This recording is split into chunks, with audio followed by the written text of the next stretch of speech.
Today we are going to discuss about electric field intensity due to uniformly charged infinite straight thin wire or line. Just you consider a infinite wire or line like this. Just you imagine this is a infinite wire or line. Charge is uniformly distributed over this line like this.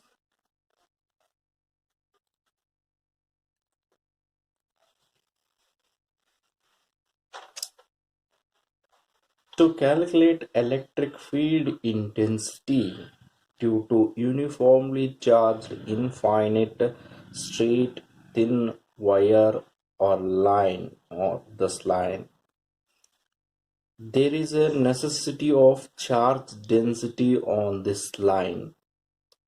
This distribution of charge is considered as linear distribution of charge, so that here we have to consider the lambda as a charge density on this line. Linear charge density lambda. And also you can consider the Gaussian surface for this uniformly charged infinite straight thin line. So when you consider the electric field lines due to this uniformly charged thin line, the electric field lines are radially outward in direction from this line and in all the direction except in upward direction and in downward direction, in all the direction. So if you consider this as to be line of charge, the electric field is to be considered around this line, look like a cylindrical surface, but in this direction and in this direction no electric field. Along this direction, no electric field. Instead of these two directions, in all the directions the electric field is considered. So here if you draw the what it is Gaussian surface for this, that's look like this. This is the one side of Gaussian surface and this is on this side of Gaussian surface. Slope like this. Just I am going to close this Gaussian surface, means closed surface, closed imaginary surface is called a Gaussian surface around the charged body. I close it like this. This is a Gaussian surface. The length of this Gaussian surface is denoted by L. The length of this Gaussian surface is denoted by L. And charge enclosed within this Gaussian surface is denoted by Q. I don't know that, just Q. So this Gaussian surface is divided into three parts or three phases. It is a first phase, it is second phase, and this is the third phase. First phase is a top phase of closed cylindrical Gaussian surface. Second phase is a bottom phase of this closed cylindrical surface. And the third phase is curved surface, that is look like a cylindrical surface. So now we have to consider the electric flux linked with this Gaussian surface. For this Gaussian surface there are three phases.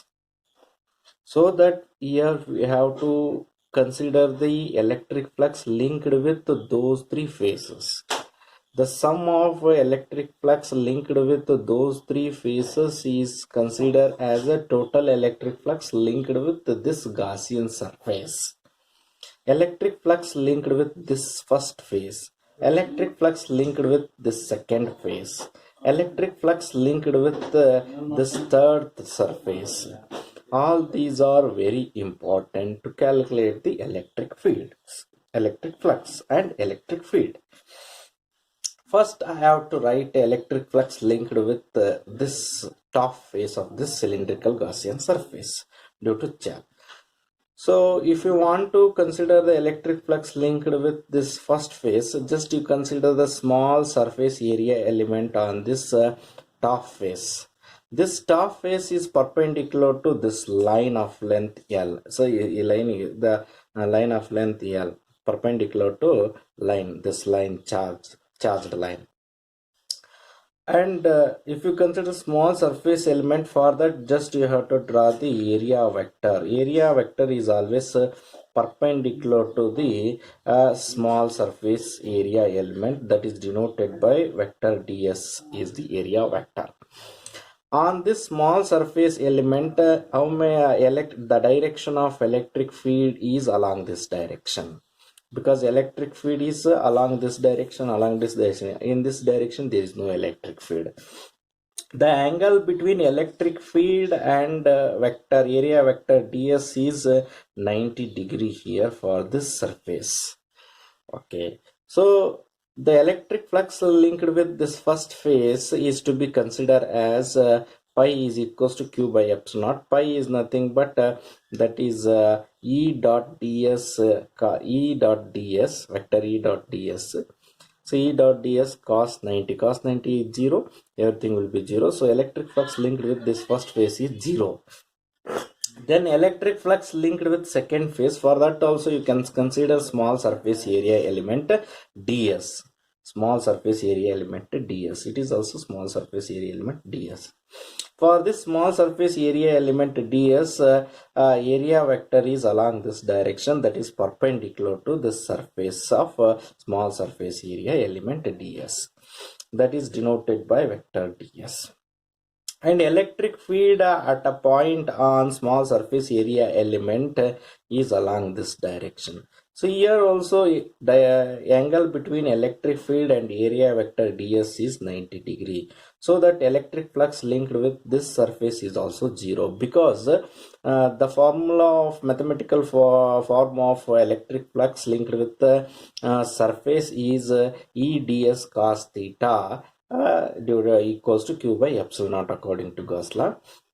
E ds cos theta here, theta is 90, so that cos 90 is 0, everything will be 0. Electric flux linked with this second phase is also 0. But next we are going for electric flux linked with the curved surface. Curved, it's look like this. This is a curved surface. Like this we are considered that curved surface. So on this curved surface I am consider the small surface area element ds. So on this surface area element ds, just you draw the area vector. The area vector is always perpendicular to the surface area element. So this is the line which gives the direction of area vector ds. Area vector ds. So and the direction of electric field at this point on small surface area element on curved surface is also along this direction. The direction of electric field and the direction of area vector is in the same direction, so that angle between E and ds is 0 at this point P. Not only at this point P, at any point on this curved surface, the direction of electric field and area vector is 0. So that electric flux linked with this curved surface of cylindrical Gaussian surface is not 0. It is a finite. It has some value. So that then the point on the any point on the curved surface from the charged line is to be considered as L. Is considered as R. the distance of this point P, the distance of the point P on curved surface from the charged uniformly charged line is R. R is the distance of the point on curved surface of cylindrical Gaussian surface from the charged line. So this is the diagram. So we have considered to calculate the electric field intensity due to uniformly charged infinite line or wire here as shown. So now we are going to explaining the mathematical forms, and we have to derive the equation of electric field due to this uniformly charged thin infinite straight wire. So here just you consider let L be the length of the Gaussian surface. Length of Gaussian surface. Length of Gaussian surface. And lambda is here there is a lambda. Lambda is charge density. Charge density to calculate the charge inside the Gaussian surface. Charge density on uniformly charged thin straight infinite wire. Then R, small r is the distance of point on curved Gaussian surface. Curved Gaussian surface. The next Q is the charge enclosed by the imaginary Gaussian surface. Charge enclosed by the Gaussian surface. All this shown in this diagram. Okay. So now you know the Gauss law according to Gauss theorem. According to Gauss theorem. According to Gauss theorem, what it states: electric flux linked with any closed surface, total electric flux linked with any closed surface is considered as closed surface integral of E dot ds up to surface S is equals to charge enclosed 1 by epsilon naught times the charge enclosed by the Gaussian surface, that is Q divided by epsilon naught. We call this as to be equation number 1. Here closed surface integral of E dot ds is nothing but electric flux linked with these three surfaces. The sum of electric flux linked with these three surfaces is considered as total electric flux linked with this Gaussian surface. Gaussian surface is nothing but a full closed surface around the charged body. So here first phase, second phase, third phase. So when you add the electric flux linked with these three surfaces, you will get the total electric flux linked with this closed surface called electric flux linked with the Gaussian surface, that is closed surface integral of E dot ds is equals to Q by epsilon naught. So this is the equation. Q by epsilon naught, that is Q by epsilon naught, charge enclosed by the Gaussian surface into Q 1 by epsilon naught ಮಾಡಿದ್ರಿ ಅಂದ್ರೆ 1 by epsilon naught times the charge enclosed by the Gaussian surface ಮಾಡಿದ್ರಿ ಅಂದ್ರೆ you will get what it is, electric flux linked with that Gaussian surface. And this imaginary Gaussian surface is divided into three parts: first, second, and third, three phases. The imaginary Gaussian surface. The Gaussian surface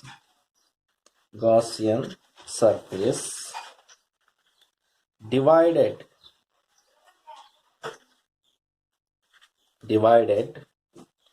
into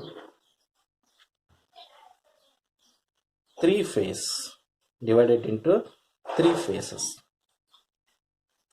Three phases. First, second, and third, as shown in figure. So here the first phase is top phase.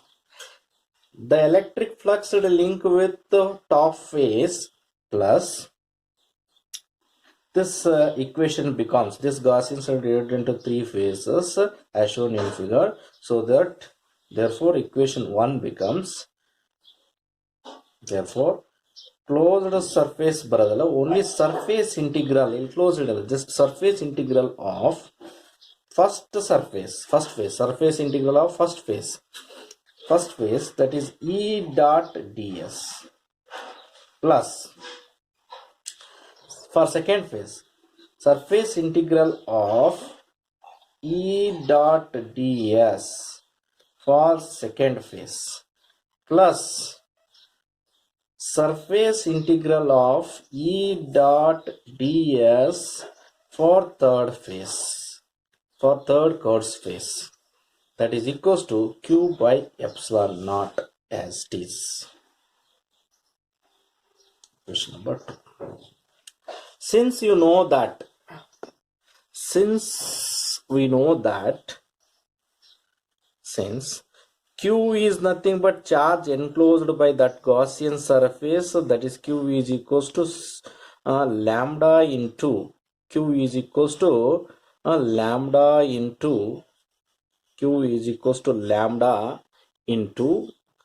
L.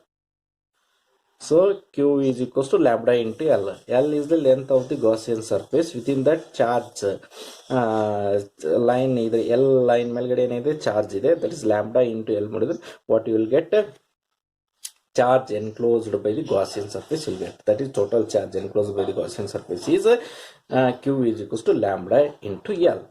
And flux, electric flux linked with first and second phase, that is top and bottom phase, is zero, because the angle between E and ds is 90 degree, the cos 90 is 0. So that electric flux linked with the first and second phase is 0. Because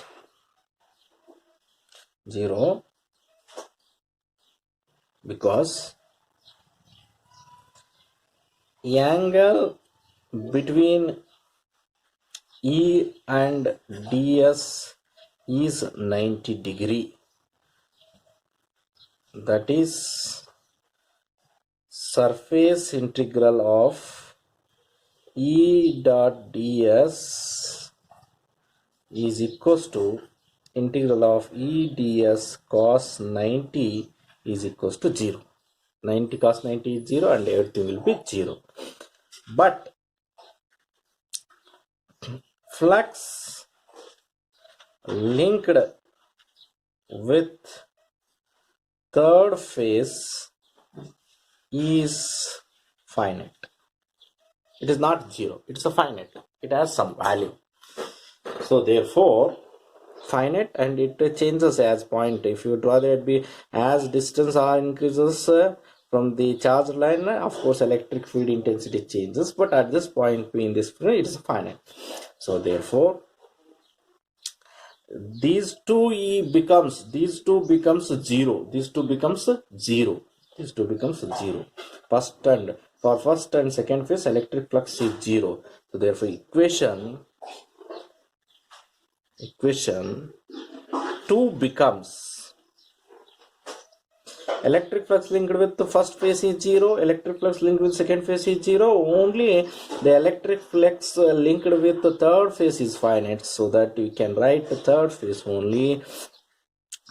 Closed surface integral of E dot ds is equals to q is nothing but lambda into L divided by epsilon naught up to third phase.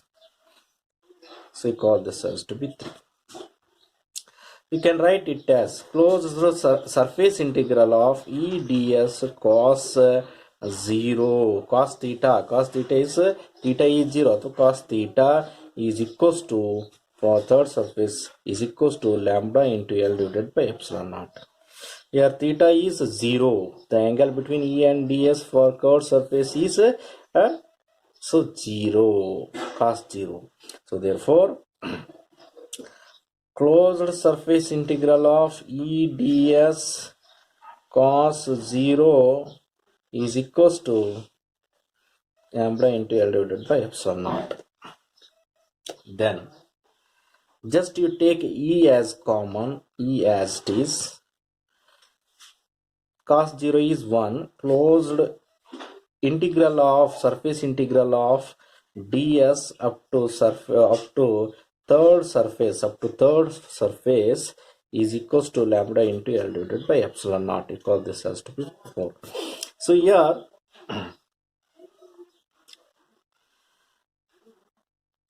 since you know that surface integral of ds up to third phase is equals to what it is, that is surface area, that is surface area of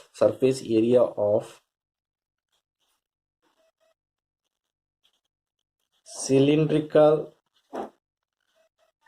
curved surface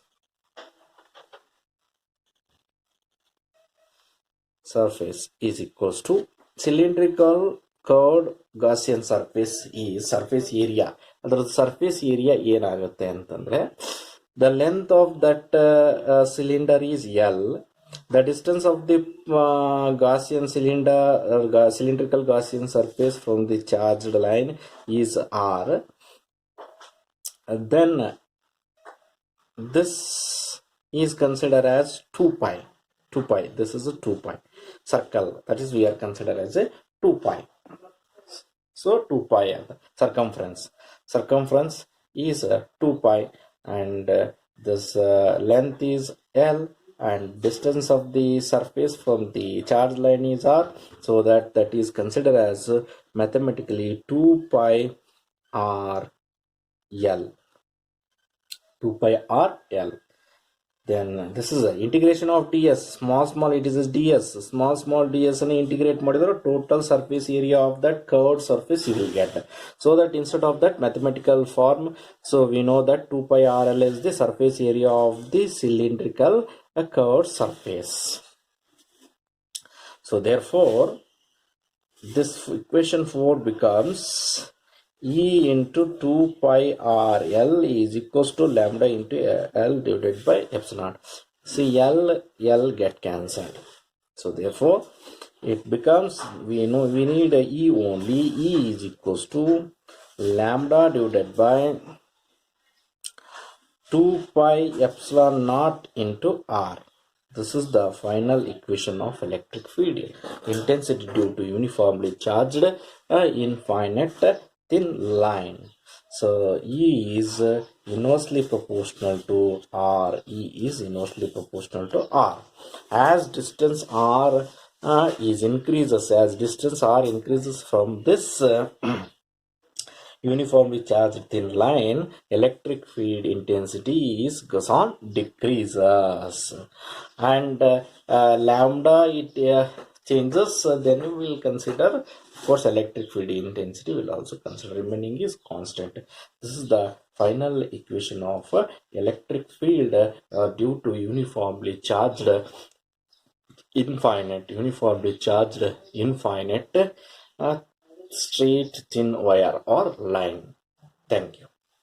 In the next video, so we will discuss the electric field intensity due to uniformly charged infinite thin sheet, thin plane sheet.